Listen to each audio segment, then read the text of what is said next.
Turning our attention to the South, it's 2024, and the crisis at our southern border has never been more dire. There were over 300,000 encounters at the southern border in December. That's a new monthly record. This comes as the Speaker of the House, Mike Johnson, and 60 of his fellow congressmen and women are heading down to the border on Wednesday to assess the situation. And joining us now is Republican Congressman Nick LaLota, who represents New York's 1st Congressional District. That's out there on the tip of Long Island. He's already in Texas, and he'll be joining Speaker Johnson at the border tomorrow. What are you expecting to see? What have you already seen down there, Congressman? Well, this is my 3rd trip to the border. Of course, I'm a member of the Homeland Security Committee, but I'm proud to join with the Speaker on my now 3rd trip to the border because the administration has totally failed America at the border, made us less safe, made us less secure. I'm here with now 65 of my colleagues will converge on Eagle Pass tomorrow, talk with border agents, talk with community leaders, understand the impact locally here, hopefully to inform us more on legislation that's to be a compromise with the Senate. We want to be able to make sure that it's informed as possible. We want to tell our constituents, we hear them loud and clear. We understand this problem as House Republicans. And if necessary, we want to embarrass the administration because they haven't acted. They've had 2 years to clean up this border, and we're willing to embarrass the administration because it won't act right now.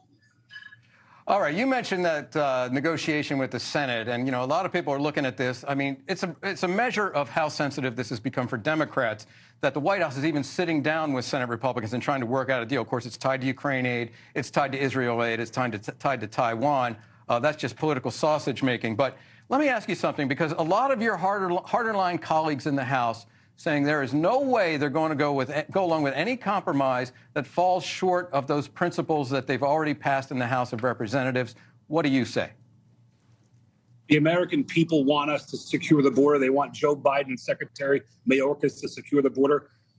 There's no mistake why President Biden's disapproval rating on the border is at 67%. The American people want the change that's in H.R. 2, the Secure the Border Act, that has hallmark pieces like Remain in Mexico. I don't know what there is to negotiate. This is common sense stuff.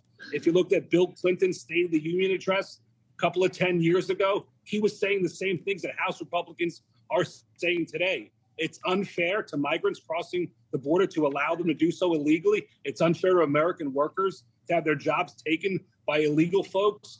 And it's unfair to folks who are already in the immigration line. All right. Everything about this process is unfair and unsafe.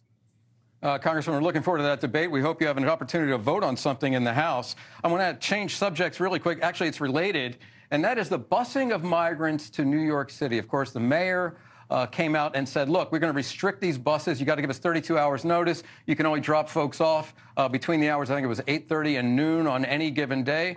Well, Governor Abbott and the bus companies found a way around that. They're simply dropping them off any time of day or night in Hoboken or across the river in Bayonne, and they're taking a train in. What do you make of the situation in New York City? What do you make of the policy of Governor Abbott and others to send these migrants to places like the city, to Chicago, to Denver, and elsewhere?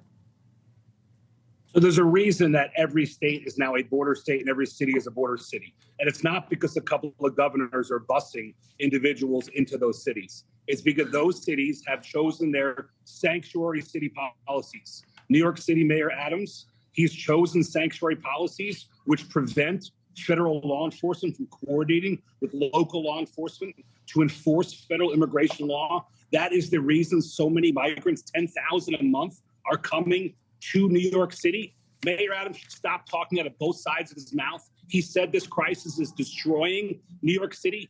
He should respond to his own words by repealing those sanctuary policies that are acting as a magnet, bringing people across the border into New York. It's not about the buses. It's about the sanctuary city policies. Those ought to be repealed right away.